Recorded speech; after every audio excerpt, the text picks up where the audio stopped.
Mesdames, Messieurs, bienvenue. Médias dans la promotion de la paix et de la réconciliation nationale, c'est le thème d'une conférence débat initiée par l'Association des journalistes pour la paix et la non-violence AJPV. C'était le vendredi 11 juillet 2014 à la Maison de la Presse à Bamako. Alassane Suleiman, journaliste, est le conférencier. Quand je me mets en face de vous, c'est comme si je me regarde. Parce qu'on est de la même famille, on partage beaucoup de valeurs ensemble, on est dans le même métier et tout. C'est aussi exaltant quand on vous invite à venir discuter avec des collègues, des confrères, sur des thèmes aussi heureux que celui qui est sur la table ce matin, qui est de savoir quel peut être l'apport des médias dans la promotion de la réconciliation nationale. Ça peut paraître banal, le sujet, ça peut aussi paraître complexe. Banal parce que quand on dit réconciliation, chacun se dit, bon, je suis animé des vertus de la tolérance, de l'acceptation de l'autre. Si je suis dans une situation où il faut agir dans le sens de la réconciliation, ça ne doit pas être un problème. Chacun peut se dire ça. Donc là, on peut dire, bon, le thème de la réconciliation nationale, c'est un thème abordable dans lequel chacun peut se retrouver. Il est aussi complexe parce que quand on parle de réconciliation, c'est que quelque part, il y a eu conflit, il y a eu mésentente, il y a eu discorde. Et ça, comme vous le savez, c'est le sentiment, c'est l'ego. L'ego et tout ce que ça implique comme sentiment, il y a de la passion derrière. Et cette passion glisse en adversité, en rivalité, en inimitié. Donc quand on parle de réconciliation nationale, il faut convenir que c'est un thème heureux pour lequel chacun d'entre nous doit être à la fois acteur et promoteur. Ce matin, on doit parler de médias et réconciliation nationale. On n'a pas dit société civile et réconciliation, on n'a pas dit armée et réconciliation nationale, on n'a pas dit médecins et réconciliation nationale, on a dit médias et réconciliation nationale. Du moment qu'on a pensé à ce thème-là, c'est que les médias ont quelque chose à voir avec un processus de réconciliation. Et aujourd'hui, puisqu'on est dans un monde moderne où les médias ont leur place dans la vie sociétale, dans la vie de nos pays, de nos nations, de nos États, de nos républiques, il va de soi que quand ces États, ces républiques, ces nations font face à des situations de conflit, les médias qui sont là, présents, qui jouent un rôle prépondérant, doivent aussi être des acteurs. Que ce soit dans un processus de paix ou que ce soit dans un processus de réconciliation nationale.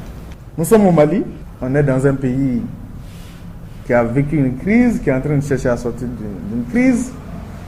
On est dans un pays démocratique où il y a des institutions et bien évidemment où il y a une presse libre, qui s'est battue pour être libre. Une presse qui est le véhicule de l'expression libre, de la diversité d'opinions. Il va de soi que quand on parle d'un pays en crise comme le Mali, qui cherche à sortir de crise, les médias, la presse, qui reste des fondements de la démocratie, sont obligatoirement des acteurs de ce processus-là. Ce qui m'amène à me dire pourquoi quand on nous invite à parler de ce thème médias et réconciliation nationale, on ne s'arrête pas un moment sur les termes, les terminologies.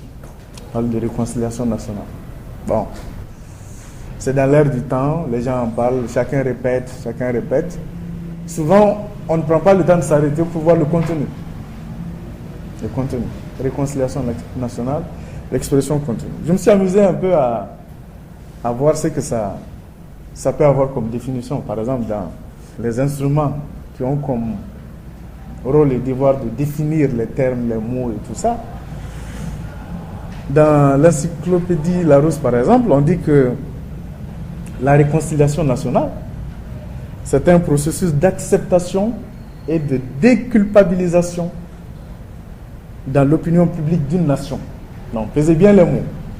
On parle d'acceptation et de déculpabilisation dans l'opinion publique. acceptation, déculpabilisation, opinion publique, nation. Et cela, bien évidemment, après, selon cette définition de l'encyclopédie Larousse, après un épisode qu'ils ont dit honteux. Je n'aurais pas choisi le mot, mais c'est que c'est un mot qui a sa place. Sorti d'un constat. Donc après un épisode honteux de l'histoire récente d'un pays. Chacun peut voir les pays où il y a eu des conflits. On peut citer l'Afrique du Sud, le Libéria, la Côte d'Ivoire et maintenant le Mali. Est-ce que cette définition-là cadre avec les réalités du Mali? Je reprends processus d'acceptation et de déculpabilisation dans l'opinion publique d'une nation. Après un épisode honteux de l'histoire récente du pays. Donc j'aimerais savoir si parmi vous, est-ce qu'il y a quelqu'un qui se reconnaît dans cette définition de réconciliation nationale? Et surtout, adaptée à la réalité malienne. Ouais, cette définition-là qu'on vient de donner de réconciliation nationale. Processus d'acceptation et de déculpabilisation dans l'opinion publique d'une nation. Après un épisode honteux de l'histoire récente du pays. Et déculpabilisation. Parce que, vous savez, quand on parle de réconciliation, ce n'est pas une partie, c'est deux parties. C'est plusieurs parties. Ça veut dire que chaque partie a des responsabilités. Donc, doit faire des concessions. Accepter l'autre. Ça ne vient pas d'une seule partie. La réconciliation, ce n'est pas une seule partie. Ouais, parce que chacun essaie de dire non, ce que vous me reprochez, je ne l'ai pas fait. Je ne l'ai pas fait. Ça, c'est connu. Bon, dans une certaine mesure, il y a des gens qui reconnaissent leur faute, qui disent ok, j'ai fauté, donc je vous demande de pardonner, on oublie et puis on continue. Donc, je crois que ce n'est pas pour rien qu'ils ont aussi insisté sur le mot déculpabilisation. Alors, la même définition dit que la démarche de réconciliation semble double. Permettre aux victimes de s'exprimer publiquement. Donc, quand on est en face d'un processus de réconciliation, c'est que dans ce processus-là, on doit permettre aux victimes de s'exprimer publiquement et inviter les auteurs d'exactions à reconnaître leurs actes. Je crois qu'il y a tout ça dans le processus. Alors, pour faire plus simple, sortir un peu du purisme, si on veut, et de la technicité un peu des encyclopédies et de Larousse, j'ai retrouvé aussi une définition qu'un penseur et un écrivain a donnée. Je sais qu'il pense un peu de ce que veut dire réconciliation. Il s'agit d'un certain Joseph Maïla, qui est un professeur de sociologie politique et de relations internationales, qui est d'origine libanaise. Il est né en 1948. Il dit que la réconciliation est le couronnement de la paix. Elle vise non pas au règlement du conflit, mais à son dépassement. La nuance est très importante. Quand on parle de réconciliation, c'est que le conflit est derrière. C'est que le conflit est fini.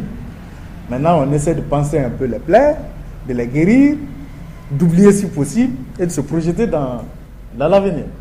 Elle suppose la reconnaissance des droits, mais va toutefois au-delà, car son objectif ultime est de parvenir à une société pacifiée où se reconnaissent des individus libres et égaux, capables d'affronter une histoire faite de violence et surtout de la surmonter. Je crois que là, tout le monde est d'accord. La réconciliation s'accompagne du pardon sincère, non pas tant pour effacer et oublier le passé, mais pour vivre en intelligence et en convivialité le présent.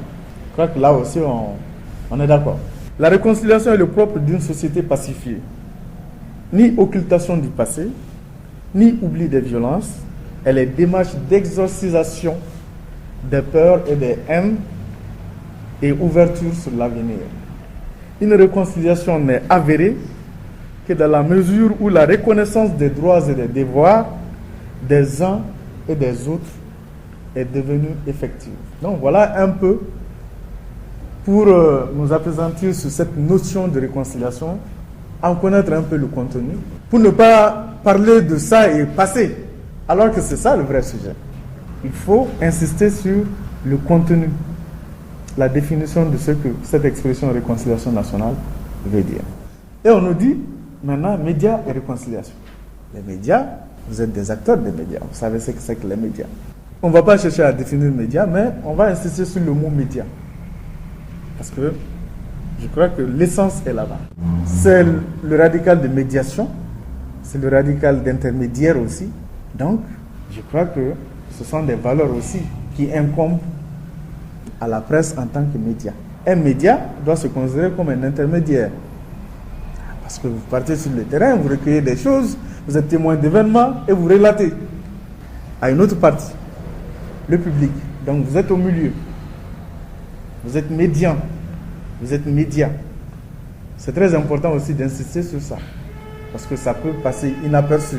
Du fait que tous les jours on en parle. Du moment qu'on a dit média, on a compris ce que ça veut dire, on passe là-dessus. Sans trop s'arrêter sur l'étymologie du mot. Mais la notion d'intermédiation est très importante. Et alors, quand il y a intermédiation, forcément, quand on est un acteur d'intermédiation, forcément, on est un acteur désigné dans un processus de réconciliation. Donc, les médias, il faut en convenir ici, sont des acteurs propres au premier degré, ça c'est mon avis, d'un processus de réconciliation et pour promouvoir la réconciliation. On est au Mali où il y a eu une crise, il y a eu une rébellion, il y a eu l'intrusion de groupes armés, de groupes terroristes, de narcotrafiquants. Aujourd'hui, on cherche à dépasser le cap en entrant non pas par un conflit armé pour terminer le conflit, mais des négociations. Tout le monde, en tout cas, est en train de privilégier la paix par la négociation, la fin du conflit par la négociation, une négociation qui doit aboutir à un accord, et cet accord doit être consolidé par un processus de réconciliation pour que le pays retrouve la paix et regarde l'avenir pour un développement, comme on le dit, harmonieux, au service des citoyens. Et évidemment, chaque fois qu'il y a conflit dans un pays, notamment si on prend le cas de notre pays, on essaie un peu de regarder à gauche, à droite, qu'est-ce qui s'est passé chez les autres, comment les autres ont terminé leur conflit, quelle a été l'implication de la presse dans les causes du conflit, mais aussi dans la résolution du conflit. Parce que, il ne faut pas oublier, il y a eu beaucoup de conflits dans lesquels les médias ont été impliqués et font partie des causes. Des causes. On ne cessera jamais de rappeler la radio Mille Collines au Rwanda, c'est l'exemple universel, on va dire, qui a incité à la haine. Cette haine-là a abouti à une résurgence du conflit. Le conflit a abouti à beaucoup de morts et ça a été difficile de ressouder, de recoller les morceaux et de sortir de ça. Si on prend le cas de la Côte d'Ivoire à côté, c'est vrai qu'il y a les causes réelles, mais si vous analysez très bien, quelque part, il y a des médias qui ont participé à exacerber justement ce conflit-là. Pourquoi? Parce que ce conflit avait des relents politiques et opposait deux camps et chacun avait sa presse. Donc au lieu que cette presse-là, la presse de chaque camp cherche à éteindre le feu, chacun a contribué à verser de l'huile sur le feu. Et le conflit a entraîné beaucoup de violence, beaucoup de morts, beaucoup de désolation. Et je crois que ce n'est pas des exemples heureux. Comparé au cas malien, ici on ne peut pas dire quand même que la presse malienne a participé au pourrissement de cette situation, fait partie des causes du conflit. Je crois qu'on est loin de là. On a une situation propre à nous, on a un conflit propre à nous, avec ses caractéristiques propres au pays, à sa réalité, à son histoire, à sa culture et tout. Le conflit au Mali est différent du conflit en Côte d'Ivoire, c'est même différent du conflit au Soudan, c'est différent du conflit ailleurs. Le conflit malien doit être analysé, à mon avis, avec des caractéristiques propres au Mali. La rébellion Touareg, on la sait, depuis 63-64, elle est récurrente. La différence en 2012, c'est qu'il y a des groupes armés, des groupes terroristes qui sont venus se greffer à la chose et qui a un peu changé le visage de la chose.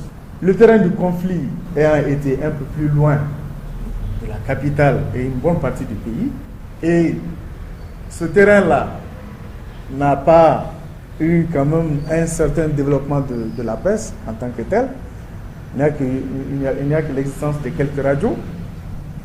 Et même ces radios, à notre connaissance, justement, on ne peut pas les citer comme des acteurs justement qui ont causé ce conflit-là.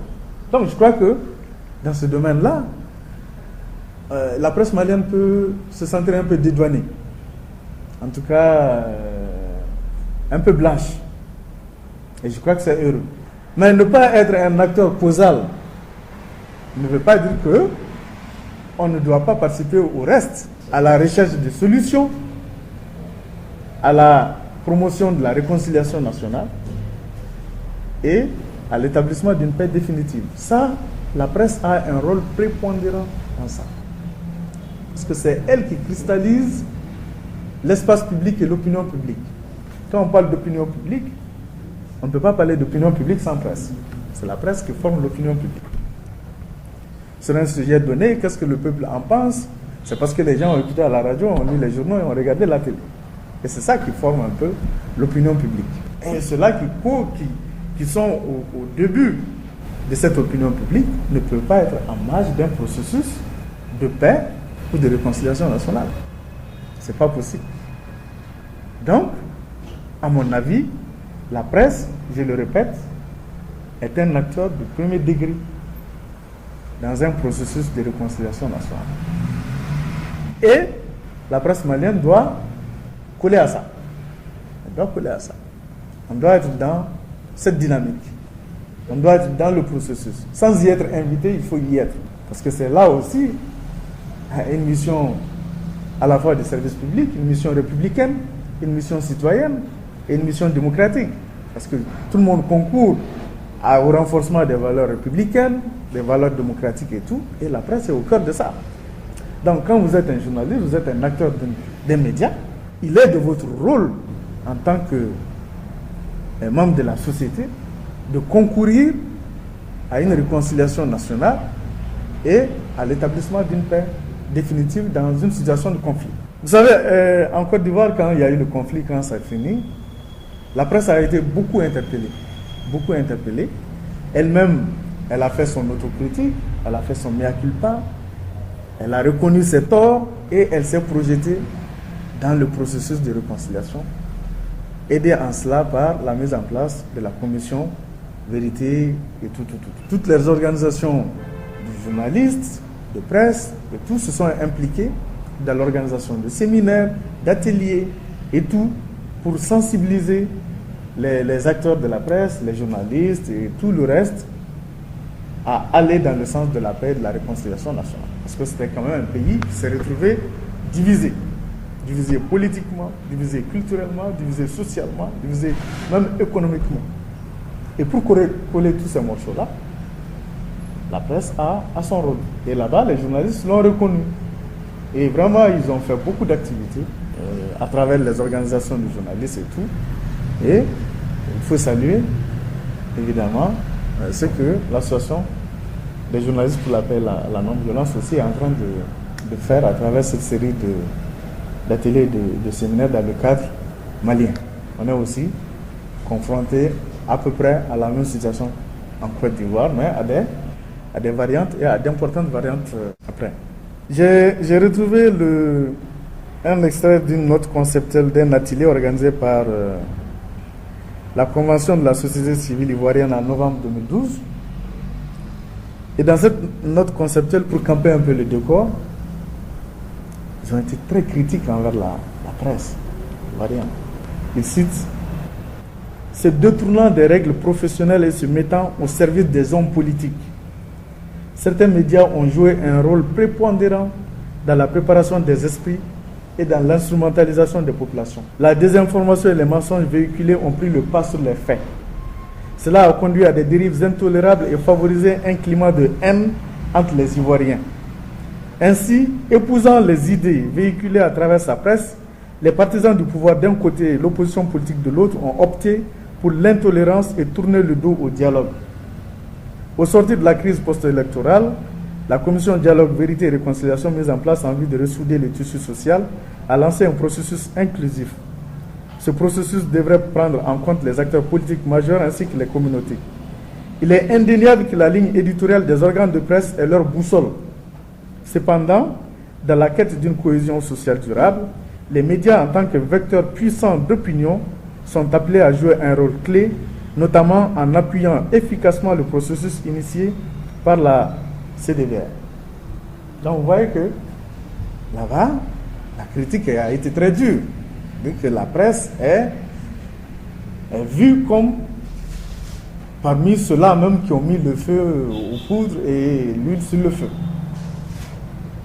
Et comme je l'ai dit, on peut être heureux ici de ne pas trop dire que la presse est à la base de ce qui est arrivé, du conflit que nous avons vécu au nord et de tout ce qu'on a connu aussi sur le plan politique et tout ça. Mais cela ne veut pas dire que la presse est sans reproche. Reproche, il y en a. Dans toute activité, il y en a. Les presses de tous les autres pays ont leurs problèmes. La presse malienne a ses problèmes. Alors moi, je pense que pour que les médias s'inscrivent dans le processus de réconciliation et qu'ils soient des véritables acteurs de ce processus-là, qu'il en soit aussi des acteurs pour la promotion, je crois qu'il y a des préalables. Il faut insister sur l'indépendance des médias. Vous ne pouvez pas être partisan et réconcilier. C'est difficile. Surtout que vous êtes censé être au milieu. Quand on dit presse tout à l'heure, on dit c'est la presse indépendante, elle n'est pas d'un bord politique, d'un bord social, d'un bord culturel, elle est là pour tout le monde. C'est cette position médiane qu'il faut privilégier. Une presse au service de tout le monde, de tous les acteurs, à l'écoute de tous les acteurs et également actrice du processus de réconciliation. Donc l'indépendance, c'est vrai qu'elle est difficile, comme on le dit, avec toutes les contingences qu'on connaît par les temps qui courent, elle est difficile d'être atteinte, mais tous les jours, ça doit être le sacerdoce. C'est un objectif qu'il faut tenter d'atteindre. Difficile, mais on peut le dire, pas impossible. Donc, il faut être indépendant. L'indépendance des médias, avec ce que j'ai appelé l'équidistance vis-à-vis de toutes les sphères. Vous ne pouvez pas être acteur de... Vous voulez réconcilier, vous partez tous les soirs, tous les matins chez l'autre parti, vous écoutez, vous venez écrire, et tout ce que l'autre dit, vous le taisez. Là, il y a mal donné. Il faut, parmi ces préalables, le renforcement de la liberté d'expression. Pour que vous puissiez, rapporter les opinions des autres et tout, il faut qu'on vous laisse le faire. Il faut qu'on vous laisse le faire. Il faut que vous ayez la latitude et la liberté de vous exprimer et de dire vos propres opinions aussi. Parce que vous devez aussi émettre des opinions en essayant d'être objectif, sans chercher à être dans le parti pris, taxé d'être dans un clan. Quelque chose peut arriver, vous avez votre opinion, vous n'êtes pas d'accord avec ce qui se passe. Avec argument à l'appui, en analysant, en commentant et tout. Mais il faut que vous vous battiez pour que vous puissiez avoir le droit de faire cela. La liberté d'expression. Évidemment, pour que les gens vous reconnaissent votre statut d'acteur dans le processus de paix en tant que média, il faut que vous-même vous soyez à cheval des règles éthiques et déontologiques.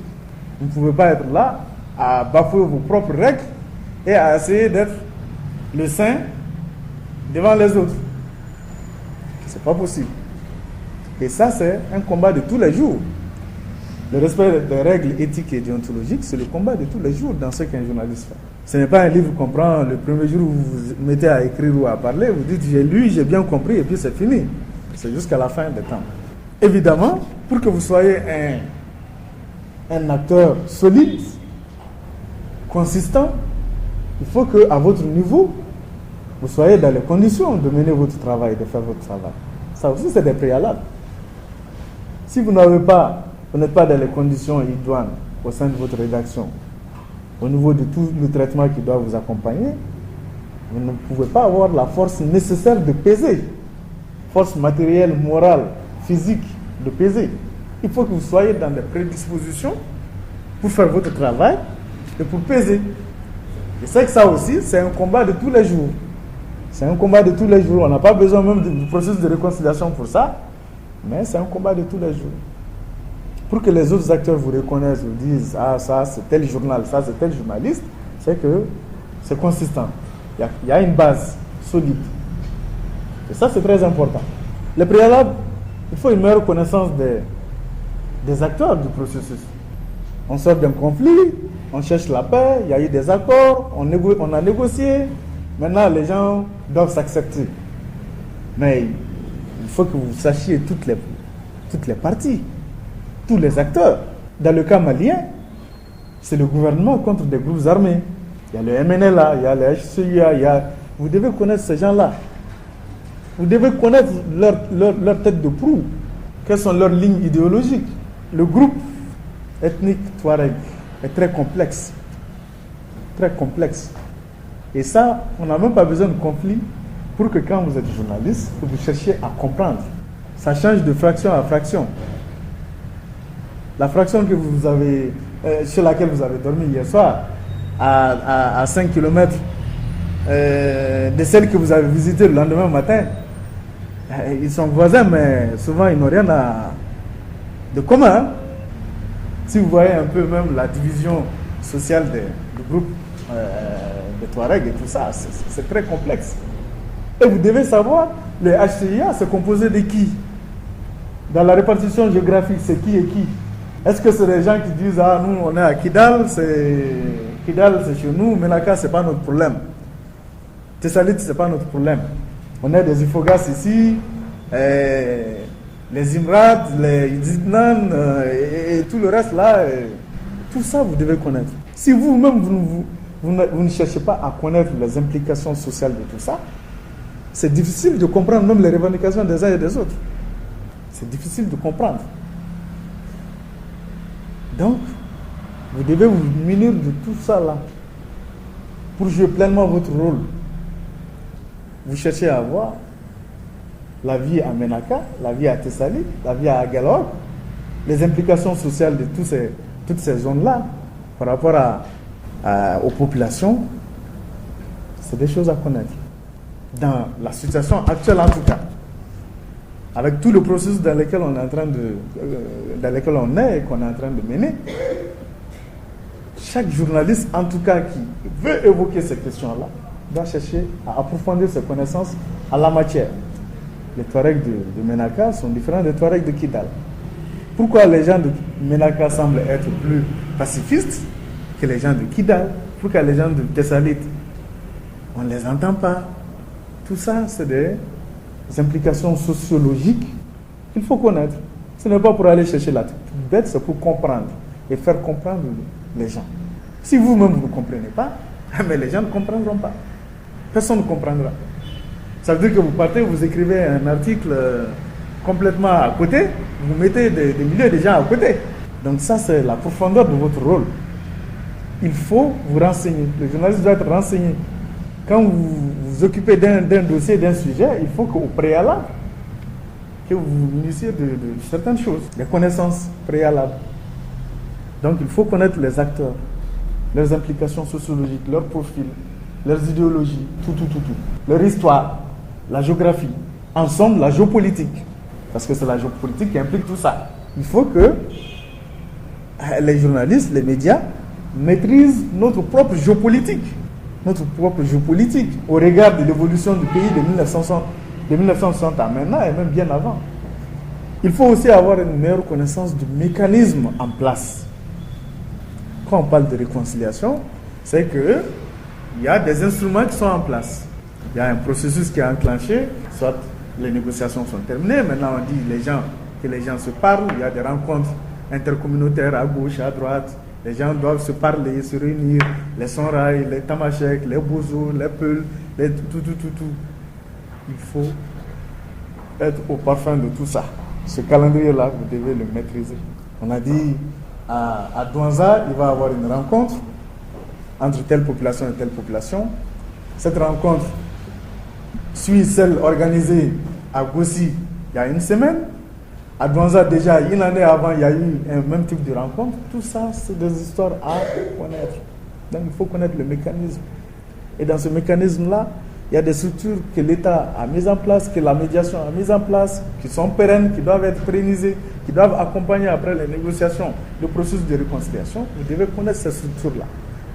Les gens qui les animent, leur mission et tout, ça, c'est des choses à connaître. Après le préalable, il y a ce que j'appelle les usages pour les médias acteurs du processus. Ça se complète un peu avec les préalables, parce que c'est dans un ordre logique. Comme je l'ai dit, il faut être à niveau. Il faut être à niveau sur le processus. Maîtriser les contours du conflit, son processus, connaître les instruments. Comme je l'ai dit, l'agenda des pourparlers, les rencontres communautaires, les rencontres formelles au niveau administratif, au niveau diplomatique, il faut maîtriser tout ça. S'assurer d'adopter une ligne d'impartialité dans le traitement des informations. Une fois que vous êtes dans le processus, ça, vous devez être impartial. Aller à l'écoute de tout le monde, rencontrer tout le monde, vous informer, vous renseigner, connaître les lois, les accords, parce qu'il y a eu beaucoup de choses avant. C'est tout ça là qui doit concourir à renforcer le présent. Maintenant que les gens ont décidé de se parler, c'est qu'il y a des bases. Ces bases-là doivent être tout le temps rappelées. Nous sommes arrivés à ce point-là parce qu'il y a eu ça, il y a eu ça, il y a eu ça, il y a eu ça. Il ne faut pas l'oublier. On nous a dit à tel point, il faut qu'on se parle. On nous a dit à tel point, il faut qu'on vive ensemble. Et ça là, tout le processus, vous devez connaître. L'accord préliminaire de Ouaga, les pourparlers à Alger, comment ça se passe, le cessez-le-feu du 23 mai, la résolution de l'ONU, tout ça c'est des instruments qu'il faut avoir. C'est ça qui vous permet d'argumenter tout ce que vous allez dire pour contribuer à asseoir la paix, pour contribuer à la résolution des conflits, pour contribuer à la réconciliation nationale. Et comme dans toute activité, il faut avoir un carnet d'adresses. Il faut connaître les acteurs, il faut être leur ami. Le chef de tribu de tel endroit, il faut avoir son truc. Face à une situation, vous pouvez l'appeler. Ah mais écoute, il y a eu telle rencontre, vous n'étiez pas représenté, pourquoi? Il y aura une réunion prochainement à Bamako où tous les chefs de tribu, est-ce que vous serez là? Quel va être votre mot d'ordre quand vous serez là? Qu'est-ce que vous allez dire? Et ça, c'est comme la vie de tous les jours. Tel directeur national, tel chef de projet, tel... Dans un processus de réconciliation aussi, il y a des acteurs à part. Et ces acteurs-là, il faut les connaître. Il faut avoir leur contact. Il faut être capable d'entrer en contact d'eux à chaque instant. Alors, dans le processus de réconciliation, on ne peut pas dire qu'il y a un média spécifique qui doit être mieux positionné pour jouer un rôle. Tout le monde a un rôle à jouer. Ce n'est pas parce qu'on est à la radio qu'on pense que c'est la radio qui est la mieux adaptée pour véhiculer les bons messages et renforcer la réconciliation. Non, chacun a son rôle. Et tout le monde doit concourir à ça. Tout le monde. La télévision a la force de l'image. Elle fédère. Le soir, tout le monde regarde. De Diboli à Tenzawatan, on regarde. On récapitule tout ce qui s'est passé. Si on a la possibilité de savoir la rencontre intercommunautaire à Ansongo, on va voir. La rencontre communautaire à Caille, on va voir. Qu'est-ce que la télévision en dit? Et quel est le traitement qu'elle en fait? Ça aussi, ça sont pesants. Parce que là, c'est la force de l'image. Avec la télévision, on donne un visage aux acteurs. C'est ça aussi, sa spécificité. Tel chef de tribu de Andramboukan, il a parlé, il a été interviewé, on lui donne un visage. On l'a entendu à la radio il y a quelques jours, mais la télé permet de lui donner un visage. Et la télé doit aussi user de cette force de l'image-là pour contribuer à sa façon au renforcement de la réconciliation nationale et à la culture de paix. Donc la puissance de l'image doit accompagner les concepts inhérents à ce processus-là, les thèses, les notions, et surtout les archives.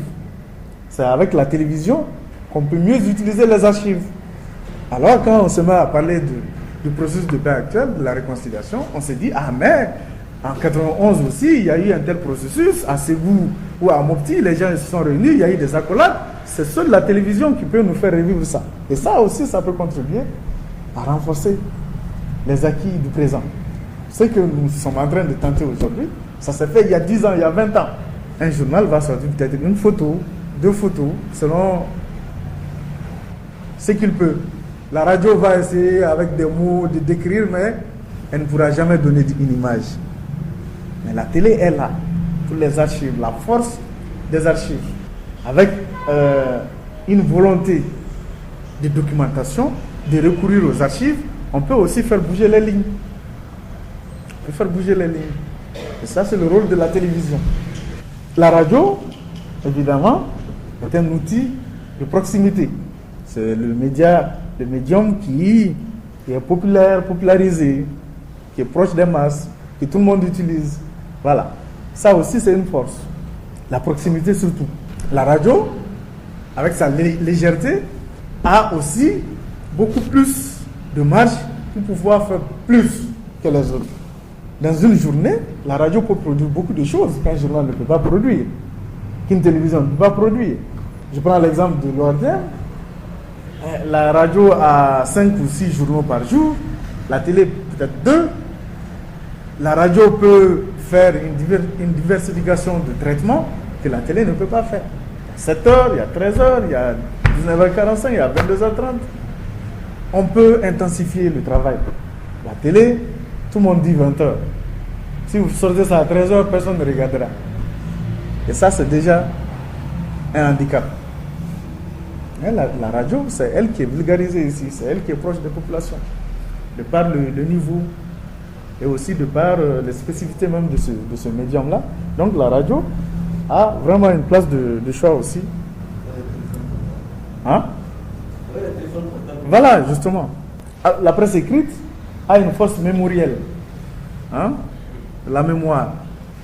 Là, on peut aussi, comme la télévision peut aller chercher des images, là aussi, on a le temps de consacrer 2 pages à remonter dans l'histoire, à rappeler les faits, parce que les archives sont bien gardées, sont là et tout. Ça aussi, c'est la force de la presse écrite. Évidemment, avec la photo aussi. La photo aussi a sa place. La presse écrite est un peu plus froide, donc elle peut avoir plus de recul, accorder des espaces plus larges pour mieux faire comprendre le processus. Les autres là, de par leur légèreté, ils sont beaucoup plus superficiels, que ce soit à la télé, à la radio. Là, la presse écrite a cette force de la profondeur. Et le tout combiné, tout le monde a un rôle à jouer. Télévision, presse écrite, radio, les médias sociaux, tout. Donc, tous doivent donner la parole, conter l'histoire de chacun, penser les plaies, faire vivre et entrevoir un futur heureux dans la communauté de destin au sein d'une nation retrouvée. Ça, c'est le rôle des médias dans un processus de paix et de réconciliation. Donner la parole, conter l'histoire du présent, du passé, et même se projeter dans l'avenir. Aider à penser les plaies aussi. Ça aussi, vous pouvez avoir cette force-là. Faire vivre tout le monde dans une harmonie et faire entrevoir aussi un futur. Ça aussi, les médias ont cette force-là. Alors, dans le traitement de l'information dans des périodes sensibles, on ne cessera jamais de le rappeler. Les journalistes aussi doivent comprendre qu'une information, même fondée, même bien recoupée, ne doit en aucun cas être diffusée, publiée, si elle doit entraîner des violences. Vous êtes parti, vous êtes témoin, vous avez entendu, vous avez vu. Tout ce que vous avez vu est vrai. Mais attention, ça peut produire l'effet contraire. Vous voulez informer, bien informer, selon votre devoir d'informer, mais attention, votre information peut tuer beaucoup de gens, faire des misères. Je ne pense pas que ce soit le rôle qu'un journaliste aimerait jouer. Ça aussi, c'est pour un peu rappeler la sensibilité de l'information sensible.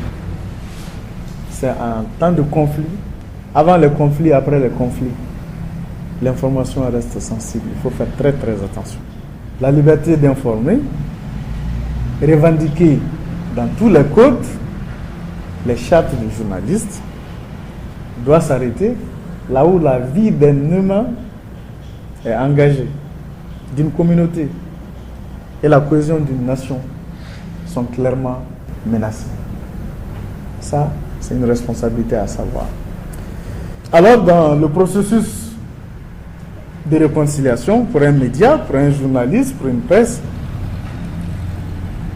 accepter de l'accompagner, c'est aussi accepter, comme l'a dit un professionnel ivoirien, accepter d'accompagner le processus de réconciliation, c'est accepter de renoncer à tous les excès.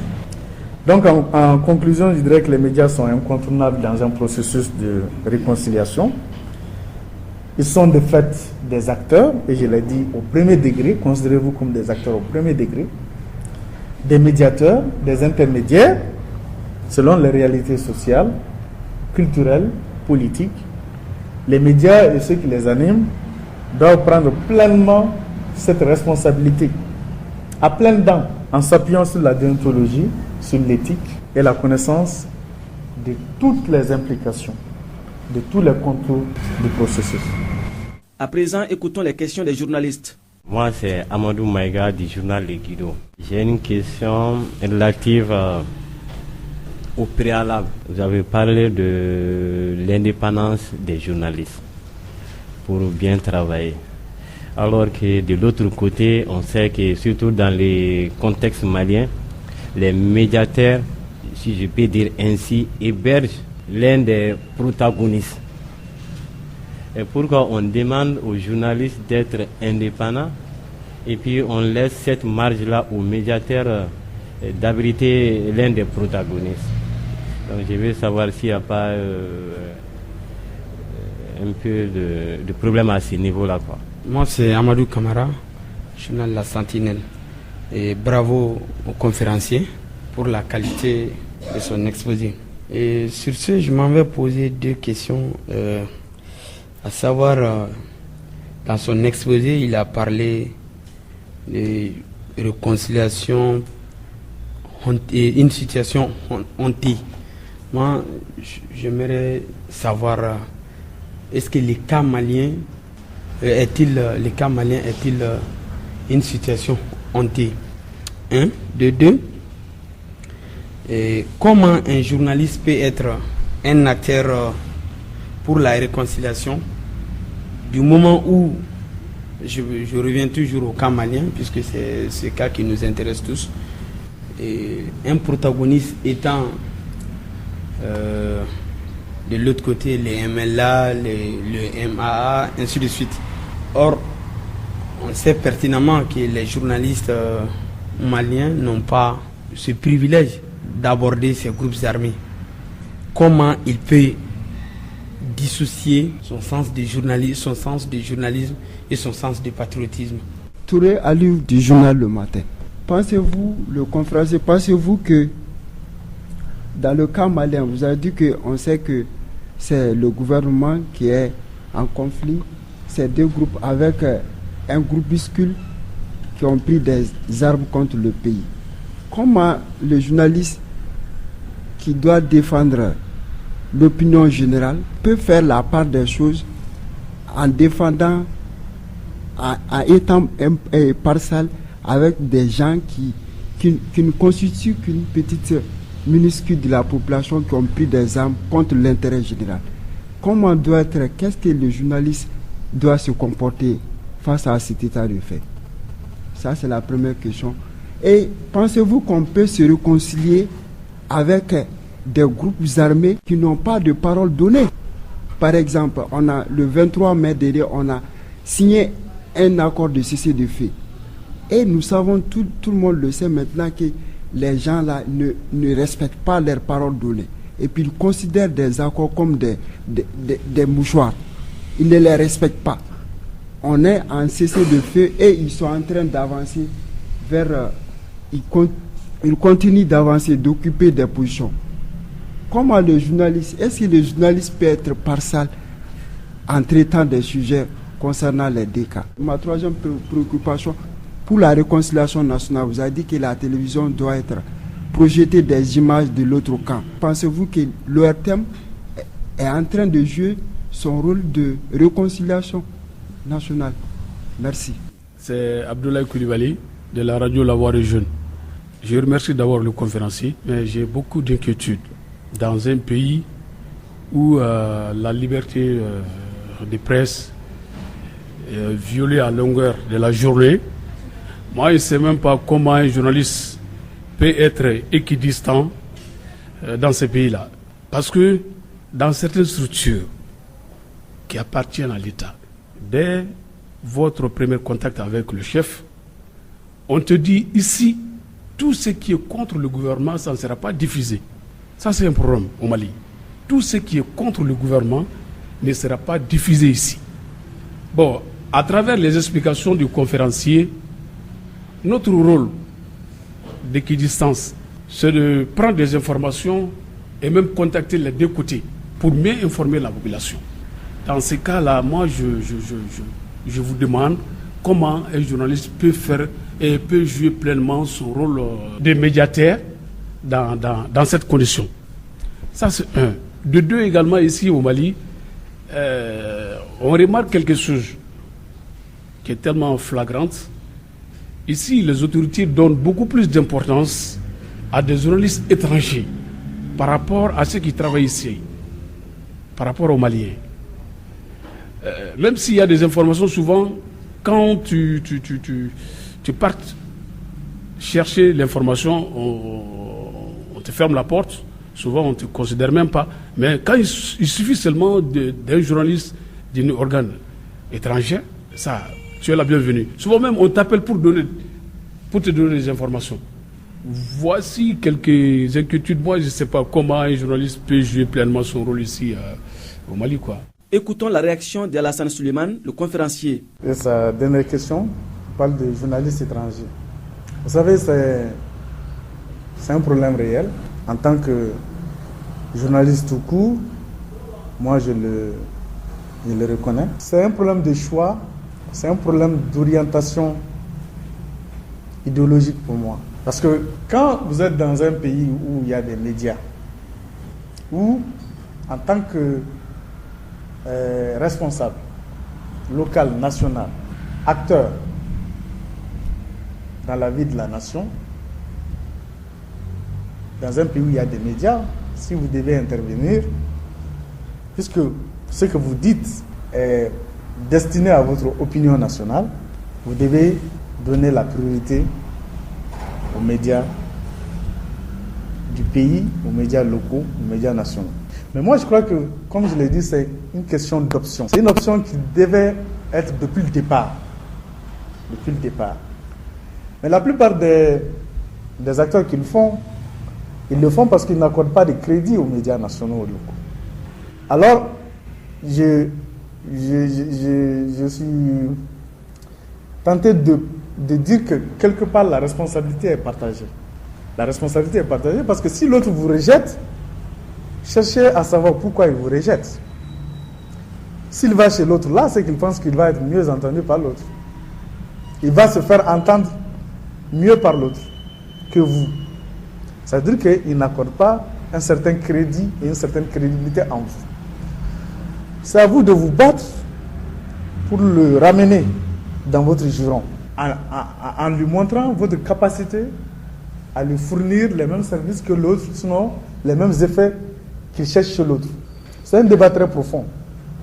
Mais moi, je dis a priori, je ne suis pas d'accord pour tous ceux qui sont tout le temps tentés à appeler un journaliste d'une presse étrangère pour lui donner la primeur de l'information, parce que la radio de ce journaliste-là aussi est écoutée ici. S'il le fait, c'est à cause de ça. Si sa radio n'est pas écoutée ici, il ne va pas lui parler. Donc, ça veut dire qu'il se dit même que la radio de ce dernier est mieux écoutée ici que votre radio. Alors, c'est à vous de faire le diagnostic. Si vous pouvez l'interpeller, vous l'interpellez. Vous trouvez les moyens d'attirer son attention, de l'interpeller pour lui dire que ce qu'il fait n'est pas bien. Mais j'ai entendu rarement dans ce pays-là les journalistes même poser ce débat-là. Vous l'avez fait tout de suite, mais ce n'est pas courant. J'ai entendu très peu de combats par rapport à ça. J'ai entendu très peu de journalistes de médias bouder tel responsable parce qu'il accorde plus la priorité à l'autre. À ce que je sache, ça s'est rarement produit. Donc je crois que la balle est aussi dans le camp de ces journalistes-là qui se plaignent. C'est à vous de forger votre personnalité, de forger la personnalité de votre média, à ce que votre média et vous-même soyez indispensables pour l'autre. C'est qu'ils trouvent peut-être que vous n'êtes pas indispensable. Mais tout dépend aussi, même ces gens-là peuvent faire changer les choses s'ils le veulent. S'ils le veulent, ça dépend d'eux. Ça peut dépendre d'eux. Ils disent, bon, désormais ma ligne, c'est que j'accorde la priorité à telle radio de telle localité, à telle radio nationale, à tant, après les autres. Eux aussi, ils peuvent faire changer les choses. Encore qu'ils pensent à ça ou qu'ils prennent la décision de le faire. Mais vous aussi, vous devez faire changer les choses à votre manière. Non seulement en interpellant, mais aussi peut-être en renforçant votre outil que les autres ne considèrent pas. Ça, c'est un problème de crédibilité et de crédit. Alassane Maïga, président de l'AJPV. D'audience surtout, mais il y a aussi un aspect, parce que c'est général, partout en Afrique c'est comme ça. C'est-à-dire en Afrique, en Afrique occidentale en tout cas, française, quand une autorité a un message à passer, tout de suite il contacte RFI. Ce n'est pas seulement au Mali, mais je connais des pays africains qui ont des grands médias qui peuvent se faire entendre à travers leurs médias, mais qui ne le font pas, qui préfèrent se faire entendre sur une radio internationale. On ne sait pas pourquoi. Il y a une question d'audience, mais aussi, je crois que les hommes politiques africains ont d'autres idées derrière la tête. Peut-être c'est pour se faire une publicité internationale. Donc c'est ce que je voulais ajouter. Alassane Suleiman, le conférencier. Il y avait un événement à l'aéroport une fois. Il y avait le ministre des Affaires étrangères d'un pays voisin qui était en train de donner des interviews à des radios ou à des... Alors il y a un autre ministre d'un autre pays voisin qui a vu l'envoyé spécial d'une grande radio internationale. Je ne vais pas citer des gens ici. Alors, je crois qu'il ne l'avait pas vu. Ce ministre-là n'avait pas vu le correspondant là qui était venu pour couvrir des choses. Quand il l'a vu, il a crié jusqu'à mettre tout le monde. Hey, c'est toi! Mais ça fait longtemps! Ça fait longtemps on ne se voit pas. Il vient, donne-moi la collade. C'est comment? Et il interpelle l'autre ministre là qui est en train de... Hey, toi là, viens! Telle personne est là, tu ne l'as pas vu. Il faut lui accorder une interview. Ça, moi, ça me fait honte. Mais bon, c'est ça la réalité. C'est ça la réalité. C'est la réalité. C'est nos dirigeants qui doivent avoir la force et la volonté d'accorder plus de crédit à nos médias et de permettre aussi à ces médias d'avoir les moyens de se forger et que ces médias aussi aient la volonté de se forger pour avoir une personnalité. C'est un long travail, mais il faut qu'on le fasse. Sinon, on va continuer dans ça. Alors, les inquiétudes par rapport à la liberté de la presse, j'ai imaginé que c'est par rapport aux médias d'État. Bon, c'est un problème récurrent. Je crois que dans un précédent débat, j'en avais parlé, je dis que ça va changer. Mais c'est inhérent aux réalités actuelles du pays. Vous savez, il n'y a aucune liberté qui s'acquiert comme ça. Il faut toujours qu'un jour les gens se lèvent pour dire non, pour se battre. Tant que vous continuerez à aller, on vous dit non, c'est pas possible, vous retournez, ça va continuer. Ça va continuer. Peut-être un jour, il y aura le déclic. Ça viendra de quelque part. On va lâcher la bride, on va lâcher du lest. Mais c'est inhérent aux réalités de notre pays. Ça va venir. Il y a eu beaucoup de changements. Il y a eu beaucoup d'évolutions. Il y a eu beaucoup d'évolutions. On avait fait des acquis en 92 après, avec la Révolution, même sur la télévision. Il y avait beaucoup de choses qui se faisaient qu'on a laissées par la suite, qui normalement devraient être en train d'être faites aujourd'hui. Mais ça, c'est les réalités du pays. C'est l'évolution à un certain moment du pays qui a voulu ça. Et les gens ont accepté. Donc ça va changer un jour. Ça viendra avec son temps.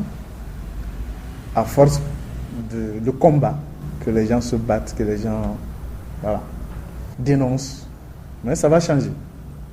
Moi, je crois, parce que j'ai été au cœur du truc, je crois que c'est un problème de temps. Et ça va se décanter. Mais ce n'est pas étranger à nos réalités du moment. Chaque moment a ses réalités. Alors, Je crois que vous avez posé la même question par rapport à votre rôle de journaliste face à la situation du Mali confronté à des groupes qui sont hébergés par des pays, et souvent des pays médiateurs. Je crois qu'on est en train de parler de réconciliation. Il faut bien voir le processus. La réconciliation, ça commence à partir d'un certain moment. Normalement, on parle de réconciliation quand il y a eu accord. Quand les gens se sont parlé, ils ont dit, bon, on arrête, j'ai accepté ce que tu dis, tu as accepté ce que j'ai dit, voilà ma concession, voilà ce qu'on ne touche pas, voilà ce qu'on ne touche pas. On dit, on regarde la même direction. Je crois que c'est à partir de là que la réconciliation commence. Dans le cas du Mali, on est dans une situation où il n'y a pas d'accord d'abord. Il n'y a pas d'accord. Les partis se regardent, affichent l'intention de se parler, d'aller vers des négociations, aboutir à un accord, installer la paix et regarder dans la même direction. Le processus est enclenché, mais n'est pas au terme. Normalement, c'est au terme de ça qu'on doit enclencher véritablement le processus de réconciliation, sauf que les spécificités du Mali font que on est obligé de parler tous les jours de réconciliation parce que le conflit cristallise un peu des oppositions de personnes, de communautés, d'ethnies, de couleurs, de tout. Et ça, il faut qu'on fasse très attention. C'est pourquoi dès maintenant, on parle de réconciliation. Parce que les groupes armés qui ont pris les armes, à ce que l'on constate, ne représentent pas les populations qui sont supposées représenter. Parce que beaucoup de ces populations ne se reconnaissent pas en eux. Donc si on ne fait pas attention, les gens vont... Il y a une partie des populations qui va continuer à considérer une autre partie comme étant acquise à la cause de ces groupes armés. Et il va y avoir stigmatisation, il va y avoir exaction, il va y avoir violence et tout. Donc, c'est pour faire attention à tout ça, être prudent, prévenant que le processus de réconciliation est enclenché. Parce qu'à un certain moment, tout le monde s'est focalisé sur des groupes, des communautés en disant c'est vous qui êtes fautifs, c'est vous qui êtes avec les autres, alors qu'il n'en est rien. L'avenir même du pays, de la cohésion nationale, de l'unité nationale, en dépend. On ne va pas dire que parce qu'il y a réconciliation, il n'y aura pas de justice. Mais tout le grand départ, c'est l'accord. Parce qu'il y a des partis en conflit qui sont supposés un jour s'asseoir et se parler. Et au bout de ces pourparlers-là, il doit y avoir un document où on va avoir des points, des concessions, des trucs, reconnaître les fautes des uns et des autres. C'est ça le grand départ. C'est à partir de ça qu'on doit savoir quelles limites il faut atteindre, quelles limites il ne faut pas dépasser. Quels sont les crimes qui doivent être vraiment jugés, sur lesquels il faut déceler la vérité et tout. Quels sont les crimes qu'on peut pardonner, les délits qu'on peut pardonner et tout ça. Tout ça là, c'est à mon avis, la base va être l'accord. Mais cela n'empêche pas que la justice transitionnelle et tout ce qu'il y a comme fasse son travail. Mais la chose est plutôt politique. C'est ça. Moi, je crois que dans tout conflit, une négociation, un processus de réconciliation ne peut pas effacer les crimes. Mais le pardon sert à ça. Le pardon, c'est d'accepter de passer un cap. Tant bien même qu'il y a eu ça et ça et ça. C'est ça le pardon pour moi. Et le pardon est le socle de la réconciliation. Dans un conflit, on ne peut pas punir tous les crimes. Ça, c'est difficile. Mais on essaie au maximum de concilier les positions. Parce que ceux-là qui vont aller négocier, ils vont au nom d'un peuple, d'une nation et tout. Ils ont le crédit, ils ont le mandat de l'État, de la République, de la nation, du peuple. Donc, tous les actes qu'ils vont poser vont être amendés par ce même peuple-là et les termes doivent être respectés. Mais cela ne veut pas dire que localement, à beaucoup de niveaux, que la justice ne va pas faire son travail, qu'on ne va pas chercher à déceler la vérité et qu'à la fin, qu'on cherche à pardonner et puis à réconcilier. Moi, c'est comme ça que je vois la chose. Moi, c'est Amadou Maïga du journal Le Guido. Non, tout ce qui va être signé là, donc finalement les victimes là, ils n'auront plus de droits, ils n'auront plus de mots à dire. Donc pour moi, il faut préalablement recenser les victimes et les expliquer pour qu'ils puissent pardonner au préalable. Sinon, on peut pas, c'est comme les forcer à pardonner alors qu'en réalité, ça peut dégénérer à tout moment sur le terrain. Voilà, merci. Moi, je pense que parallèlement à tout ça, il y a ce travail qui est en train d'être fait. Il y a un travail d'évaluation, un travail de sensibilisation qui est en train d'être fait. Parallèlement à ça, on essaie d'évaluer un peu tout ce qu'il y a eu comme crime, comme ce qu'il y a eu comme victime et tout ça. Et à l'heure du bilan et du compte, tout ça là va être mis sur la table. Tout ça là va être mis sur la table. Je crois qu'il y a un travail qui est en train de se faire parallèlement au niveau de la justice et tout ça. Je crois que j'ai essayé un peu de répondre à ça. Il y a Camara qui a parlé de honteux. Non, ça c'est une définition. C'est une définition que j'ai tirée de Larousse.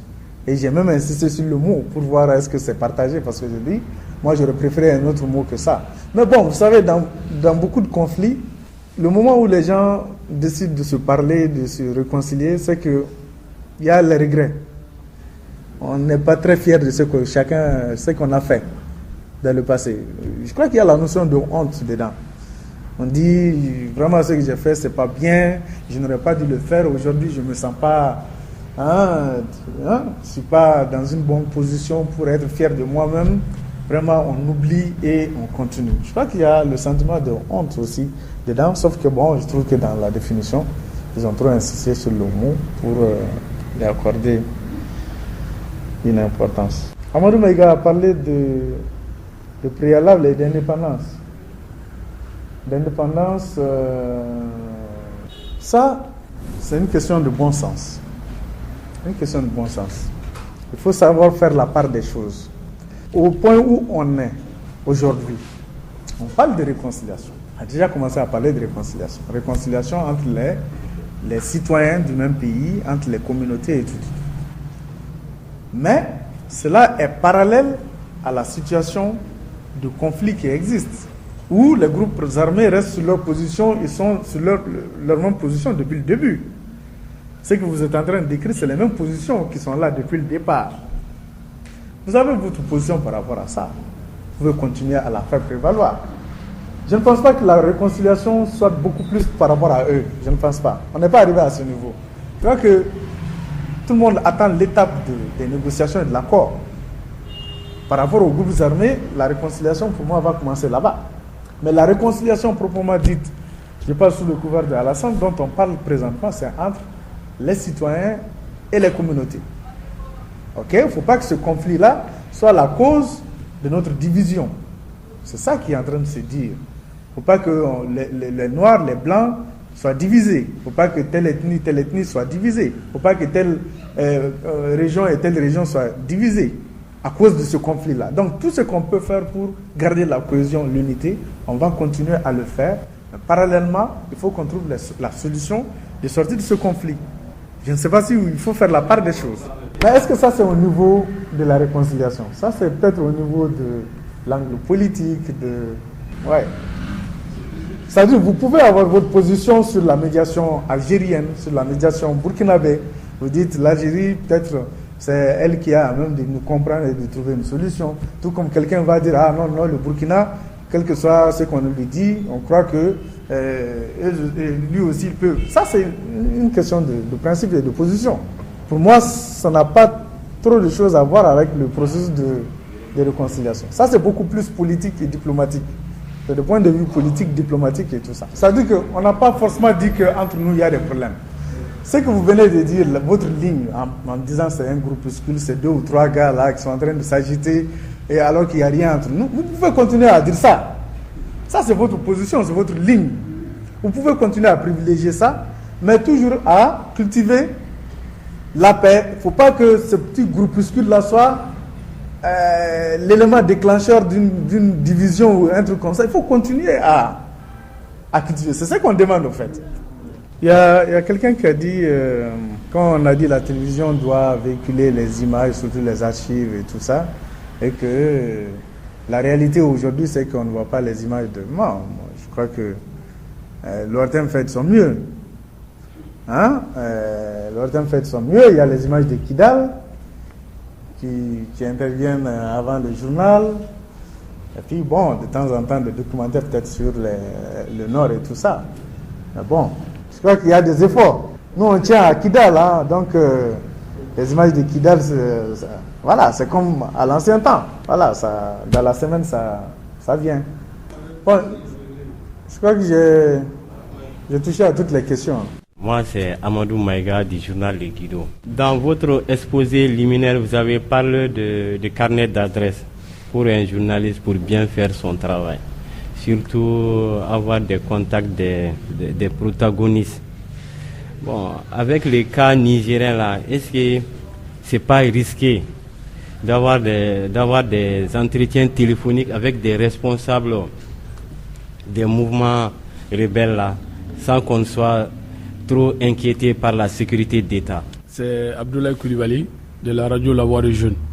Moi, je veux demander aux conférenciers, est-ce que réellement, selon vous, est-ce que réellement la situation typique du Mali là, concernant au nord, la rébellion là, peut finir définitivement? Pourquoi je dis ça?